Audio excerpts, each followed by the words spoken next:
प्रेम कुमार बने नेता प्रतिपक्ष। बीजेपी विधायक दल की बैठक में हुआ सर्वसम्मति से फैसला। नंदकिशोर यादव ने रखा था प्रस्ताव।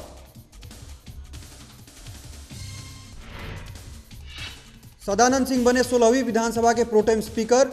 गवर्नर रामनाथ कोविंद ने दिलाई शपथ। 9वीं बार विधायक बने हैं सदानंद सिंह। सोमवार से शुरू होगा विधानसभा सत्र। रामविलास के बाद राधा मोहन सिंह का महागठबंधन पर बड़ा हमला। कहा ज्यादा दिन तक नहीं चलेगी सरकार। बाहुबल की मदद से महागठबंधन ने जीता है चुनाव। मन की बात से कहीं बेहतर है मेरे दिल की बात, जो छूती है दिल की गहराइयों को। तेजस्वी यादव का ट्वीट।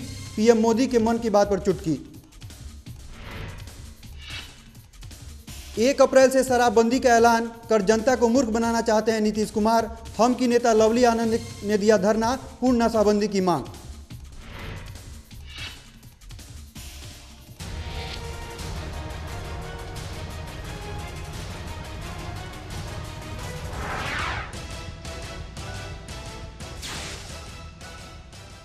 पटना में बीजेपी विधायक दल की बैठक में प्रेम कुमार को सर्वसम्मति से बीजेपी विधायक दल का नेता चुना गया। उनके नाम पर प्रस्ताव नंदकिशोर यादव ने रखा। साथ ही प्रेम कुमार बिहार विधानसभा में नेता प्रतिपक्ष भी होंगे। मीटिंग में बिहार चुनाव प्रभारी अनंत कुमार और राष्ट्रीय महामंत्री अनिल जैन चुनाव पर्यवेक्षक के तौर पर मौजूद रहे। बैठक में बीजेपी के प्रदेश अध्यक्ष मंगल पांडे, सुशील मोदी समेत सभी नवनिर्वाचित विधायक भी मौजूद रहे। और इस मीटिंग में प्रेम कुमार को बीजेपी विधायक दल का नेता चुना गया। बीजेपी विधायक दल का नेता होने के साथ ही ये साफ हो गया है कि वही नेता प्रतिपक्ष होंगे और लालू और नीतीश से विधानसभा में जो भी लड़ाई लड़ी जाएगी, जनता के बीच की लड़ाई वही लड़ेंगे। बीजेपी विधायक दल का नेता बनने के बाद प्रेम कुमार ने कहा कि वो प्रदेश के लिए नई रणनीति बनाएंगे ताकि नए बिहार को ला सके। साथ ही उन्होंने हार के लिए विरोधियों के दुष्प्रचार को जिम्मेदार बताया। विधानसभा में पिछले बार भी 2.5 वर्षों में एक बेहतर भाजपा ने प्रदर्शन किया है और आपने देखा 2.5 वर्षों में सरकार भाजपा जब से हटी है सरकार से बिहार में काफी गिरावट आई है। बिहार काफी पीछे गया है। बिहार का विकास अवरुद्ध हो गया है। अपराध बढ़ता जा रहा है। इन सारी बातों पर हम रणनीति बनाएंगे अपने माननीय विधायकों के साथ, अपने नेताओं के साथ बैठकर, ताकि आने वाले समय में बिहार में। प्रेम कुमार को बीजेपी विधायक दल का नेता चुने जाने के बाद बीजेपी नेता सुशील मोदी ने क्या कुछ कहा, आइए आपको सुनाते हैं। और ठीक कहा प्रेम कुमार जी और नंदकिशोर यादव जी ने, ये जो पिछड़ा अति पिछड़ा दलित महादलित ये जो वोट था वो हमारा वोट था, उनको बरगला कर, उनको भ्रमित कर, उनको झांसे में लाकर उस वोट में सेंध लगाने का काम इन लोगों ने किया। ये आरक्षण के मुद्दे पर मोहन भागवत जी ने कभी भी नहीं कहा था कि आरक्षण को खत्म कर दिया जाए। तो हम विकास के मुद्दे पर चुनाव लड़ रहे थे और महागठबंधन जातिवाद के मुद्दे पर चुनाव लड़ रहा है। कांग्रेस विधायक सदानंद सिंह ने 16वीं विधानसभा के प्रोटेम स्पीकर के रूप में शपथ ली है। राज्यपाल रामनाथ कोविंद ने उन्हें शपथ दिलाई। इससे पहले वो 15वीं विधानसभा के लिए भी प्रोटेम स्पीकर रहे थे। वे बिहार विधानसभा के वरिष्ठतम सदस्य हैं और 9वीं बार विधानसभा के लिए चुने गए हैं। गौरतलब है कि सोमवार को 16वीं विधानसभा का पहला सत्र शुरू होने जा रहा है। कांग्रेस नेताओं ने दिल्ली में झारखंड मुक्ति मोर्चा सुप्रीमो शिबू सोरेन से मुलाकात की और उनका हाल चाल जाना। मुलाकात के दौरान लोहरदगा उपचुनाव को लेकर चर्चा हुई। गौरतलब है कि उपचुनाव में जेएमएम ने कोई उम्मीदवार नहीं खड़ा किया है। कांग्रेस के सुखदेव भगत वहां से चुनाव लड़ रहे हैं। कांग्रेस चाहती है कि जेएमएम समर्थन की औपचारिकता पूरी करे, लेकिन जेएमएम ने कांग्रेस को समर्थन अभी तक नहीं दिया है और ना ही किसी तरह का आश्वासन दिया है। मुलाकात के दौरान जेएमएम के कार्यकारी अध्यक्ष हेमंत सोरेन, झारखंड कांग्रेस प्रभारी वीके हरिप्रसाद समेत कई नेता मौजूद रहे। समर्थन पर जेएमएम के राष्ट्रीय प्रवक्ता अभिषेक कुमार ने बताया कि उपचुनाव के लिए जेएमएम का फिलहाल किसी दल को समर्थन देने का कोई इरादा नहीं है। विचार विमर्श के बाद कोई फैसला लिया जाएगा। पूर्वी चंपारण जिले के मोतिहारी विधानसभा क्षेत्र से नवनिर्वाचित विधायक प्रमोद कुमार के सम्मान में एक समारोह का आयोजन किया गया था, जिसमें केंद्रीय कृषि मंत्री राधा मोहन सिंह शिरकत की। समारोह में संबोधित करते हुए राधा मोहन सिंह ने पहले नवनिर्वाचित विधायक प्रमोद कुमार को बधाई दी और अपने संबोधन में केंद्रीय मंत्री राधा मोहन सिंह ने हारे हुए विधायकों को सांत्वना देते हुए कहा कि विपक्षी पार्टी के नेता बाहुबल और प्रशासन की मदद से जीते हैं, जो ज़्यादा टिकाऊ नहीं है, जबकि बीजेपी के पास राजनीतिक जमीन और समर्पित कार्यकर्ता हैं। ऐसे लोग की पूंजी है गुंडा तत्व, ऐसे लोग की पूंजी है चुनाव में प्रशासन, लेकिन जिसके पास राजनीतिक पूंजी है, जो परिश्रम करता है, पसीना बहाता है, उसके सामने वो सब हार जाते हैं।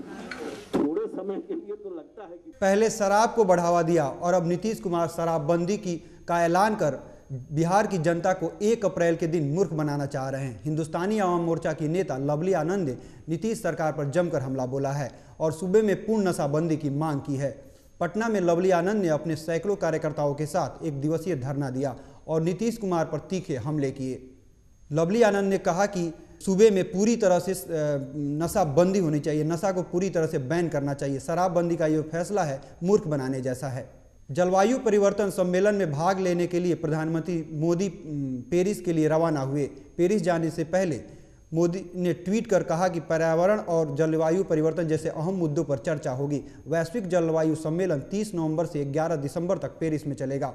गौरतलब है कि इस सम्मेलन में अमेरिकी राष्ट्रपति बराक ओबामा और रूसी राष्ट्रपति व्लादिमीर पुतिन समेत विश्व के 196 देशों के प्रतिनिधि हिस्सा ले रहे हैं। प्रधानमंत्री नरेंद्र मोदी ने देश की जनता से 14वीं बार रेडियो पर मन की बात करते हुए जलवायु परिवर्तन पर गहरी चिंता व्यक्त की। इसके साथ ही पीएम ने कई अन्य मुद्दों पर भी जनता के सामने अपने विचार को साझा किया। मोदी ने तमिलनाडु समेत देश के कुछ हिस्सों में हुई बेमौसम बारिश के कारण हुई तबाही का जिक्र किया। मोदी ने पंजाब के किसान लखविंदर सिंह से कहा कि आप जैविक खेती करते हैं, यह बात अच्छी है, लेकिन खेतों में फसल के बचे हुए अवशेष को जलाना गलत है। इसे खेत में ऐसे ही छोड़ दिया जाए तो यह खाद का काम करती है। होते उसका भी कोई प्रशिक्षण नहीं हुआ और उसके कारण ये चलता ही गया, बढ़ता ही गया और आज जो जलवायु परिवर्तन का संकट है उसमें वो जुड़ता गया। और जब इस संकट का प्रभाव शहरों की ओर आने लगा तो जरा आवाज भी सुनाई देने लगी। लेकिन आपने जो दर्द व्यक्त किया है वो सही है। सबसे पहला तो उपाय है हमें हमारे किसान भाइयों बहनों को प्रशिक्षित करना पड़ेगा, उनको सत्य समझाना पड़ेगा। ये फसल के अवशेष जलाने से हो सकता है समय बचता होगा, मेहनत बचती होगी, अगली फसल के लिए खेत तैयार हो जाता होगा, लेकिन ये सच्चाई नहीं है। फसल के अवशेष भी बहुत कीमती होते हैं, वे अपने आप में वो एक जैविक खाद्य होता है। पीएम मोदी की मन की बात सुनने के लिए पटना में बड़ी संख्या में लोग जुटे। रेडियो पर मोदी के मन की बात सुनने के लिए लोगों ने अपने अपने काम छोड़कर एकजुट होकर मन की बात सुनी। आप तस्वीरों में देख पा रहे हैं किस तरह मन की बात सुनने के लोगों के अंदर दीवानगी थी। लोग एक साथ एकत्र होकर रेडियो पर मन की बात, पीएम के मन की बात सुनते रहे और अपने विचार भी व्यक्त किए। बिहार के डिप्टी सीएम तेजस्वी यादव ने पीएम मोदी के मन की बात पर ट्वीट के जरिए चुटकी ली है। उन्होंने कहा कि मन की बात से बेहतर तो मेरे दिल की बात है, जो सीधे दिल को छूती है, जिसमें कोई बनावटीपन नहीं है। जेडीयू अध्यक्ष शरद यादव ने पीएम मोदी पर चुटकी लेते हुए कहा है कि वो मन की बात तो खूब करते हैं लेकिन काम नहीं। यादव ने कहा कि वे मन की बात तो खूब करते हैं लेकिन जमीनी स्तर पर कोई काम नहीं दिखता, उन्हें काम भी करना चाहिए। जो मन की बात कह रहे हैं उसका कोई जमीन पर तो काम दिखता नहीं। तो जो बात, इस तरह की बातें देश में बहुत बरसों से चल रही हैं, लेकिन देश की जो तस्वीर है वो बदलती नहीं है। जो बेकार हैं, बेरोजगार हैं, किसान हैं या जो मेहनत करके उत्पादन करते हैं, उनकी जिंदगी में कोई बदलाव आता ही नहीं है। और भाषण मन की बात, तो मन की बात का जमीन पर आपको तो सबसे बड़ा पद, सबसे बड़ी जगह मिली है। यानी देश का सबसे ज्यादा जो एक मजबूत पद है, जगह है, वो आपको हासिल है। तो इनको काम करना चाहिए बनस्पत में। जेडीयू के नेता केसी त्यागी ने पीएम के मन की बात पर रेडियो प्रोग्राम पर टिप्पणी करते हुए कहा कि पीएम ने अच्छे मुद्दे उठाए हैं। मुझे भरोसा है कि तीसरी दुनिया के देशों से संबंधित नजरिया आगे रखा जाएगा। प्रधानमंत्री ने अच्छे मुद्दे उठाए हैं और पेरिस जलवायु मीट में भारत बड़े मुल्कों की दादागिरी के खिलाफ तीसरी दुनिया के मुल्कों को इकट्ठा करके क्लाइमेट चेंज पर तृतीय विश्व का व्यू पॉइंट रखेगा, ये मेरी आशा है। और ये सामयिक मुद्दे हैं, इस पर किसी को मतभेद नहीं हो सकता। कांग्रेस नेता मीम अफजल और प्रमोद तिवारी ने मोदी के मन की बात की आलोचना की है। प्रधानमंत्री जो हैं वो बातें ही बातें करते हैं। मन की बात जो करते थे वो, और आज भी जो बात की है, उसके अंदर कोई नई बात तो थी नहीं। एक कॉमन आदमी से वो कॉमन आदमी की तरह बात करने की कोशिश करते हैं। ज़रूरत इस बात की है कि प्रधानमंत्री मन की बात करें या कोई भी बात करें, तकरीरें करने की बजाय काम की बात करें तो ज़्यादा अच्छा होगा।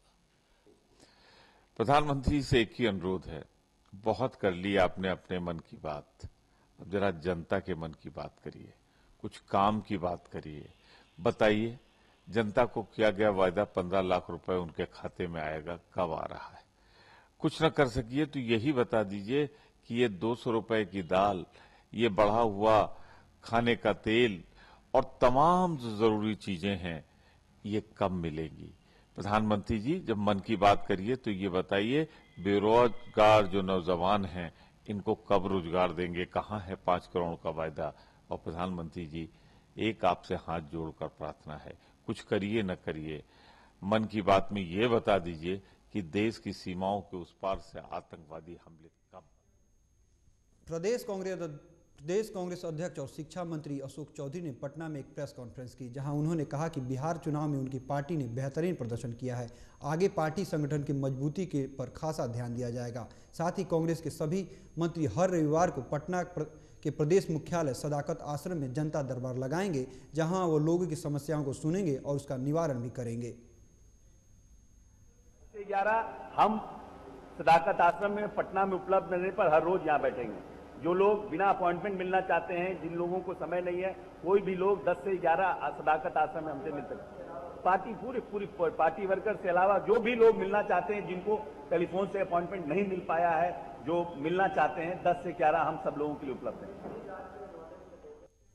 नेपाल पुलिस ने हिरासत में लिए गए 13 भारतीय एसएसबी के जवानों को छोड़ दिया है। केंद्रीय मंत्री रामविलास पासवान ने कहा कि केंद्र सरकार नेपाल सरकार के साथ बातचीत के जरिए समस्याओं का समाधान करेगी।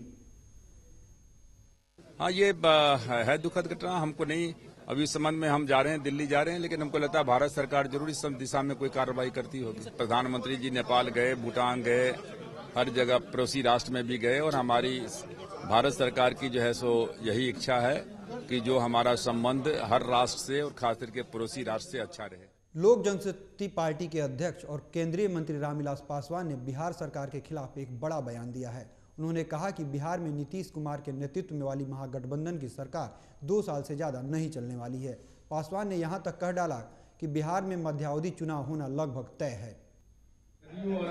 आरजेडी का गठबंधन हुआ है तो उसमें स्वाभाविक है, कोई चूंकि वर्चस्व की लड़ाई नीतीश कुमार हैं, मुख्यमंत्री हैं, उनकी संख्या है कम, लालू यादव हैं, उनकी संख्या है ज्यादा। जितना बड़ा बढ़िया पोर्टफोलियो था उन्होंने अपना जगह तय की रख लिया है, तो वर्चस्व की लड़ाई तो चलेगी। आप ही लोग लिखते हैं किसी के माथे पर ताज है, किसी का राज है, ये कब तक चलता है?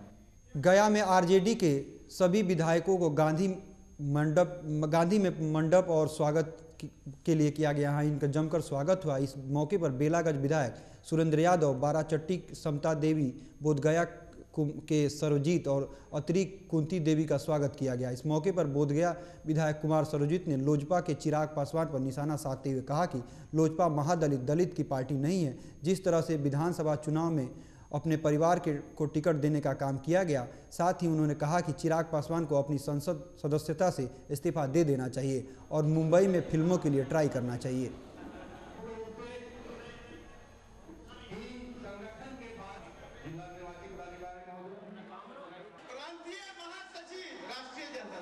अभी के लिए फिलहाल इतना ही। देश की ताज़ा तरीन खबरों को देखने के लिए देखते रहिए साधना न्यूज़ बिहार झारखंड।